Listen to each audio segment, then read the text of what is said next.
நமது அன்றாட வாழ்வில் நாம் எப்போதும் வளர்ந்து வரும் இக்கட்டான நிலையை எதிர்கொள்கிறோம். மக்காத குப்பைகளை நிர்வகிப்பதற்கான சவால். எங்கள் பணியிடங்களில் அலுவலக கழிவுகளுக்கு எதிரான தினசரி போராட்டம் கடுமையானது. நம் வீடுகளிலும் வீட்டுக் குப்பைகளை நிர்வகிப்பது என்பது ஒரு முடிவில்லாத சவாலாக இருக்கும். யுவர் ஃபர்னேஸை அறிமுகப்படுத்துகிறோம். காப்புரிமை பெற்ற புரட்சிகர கழிவு மேலாண்மை தீர்வு. மக்காத கழிவுகளை நாம் கையாளும் விதத்தில் புரட்சியை ஏற்படுத்த வேண்டும். மாற்றத்திற்காக முதலில் ஒரு துண்டு காகிதத்தை பற்ற வைக்கவும். இப்பொழுது அந்த காகிதத்தை யுவர் ஃபர்னேஸிற்குள் போடவும். மாற்றமும் தொடங்கும். காற்று சுழல் சிலிண்டருக்குள் பக்கவாட்டிலிருந்து நுழைந்து சுழல்கிறது.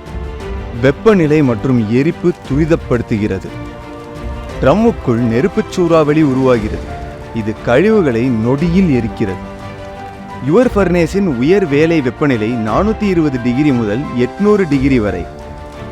இது நான் பயோடிகிரேடபிள் மெட்டீரியல்ஸ் ஆகிய டயப்பர்ஸ் மற்றும் பலவற்றை திறமையாக கையாண்டு விரைவாக கழிவை அகற்றுகிறது. இதன் அம்சங்களில் எரிபொருள் இல்லை, மின்சாரம் இல்லை, பெயர்வுத்திறன், மனமற்ற தன்மை மற்றும் பராமரிப்பு இல்லாத செயல்பாடுகளை கொண்டு இருக்கிறது. யுவர் ஃபர்னேஸ் மூலம் தூய்மை நம்மை சூழ்ந்திருக்கும் எதிர்காலத்தை தழுவுகிறோம். சுத்தமான சூழலில் வாழ ஒவ்வொரு நாளும் நமது கிரகத்தின் நிலத்தன்மையை மாற்றி அதை மேம்படுத்த இது ஒரு சான்றாகும். உங்கள் யுவர் ஃபர்னேஸை இப்போதே பதிவு செய்து தூய்மையான நிலையான உலகை நோக்கும் இயக்கத்தில் சேரவும். ஒன்றாக ஒரு நேரத்தில் ஒரு படி வைத்து நமது சூழலை மாற்ற முடியும். பசுமையை நோக்கி முன்னேறுவோம்.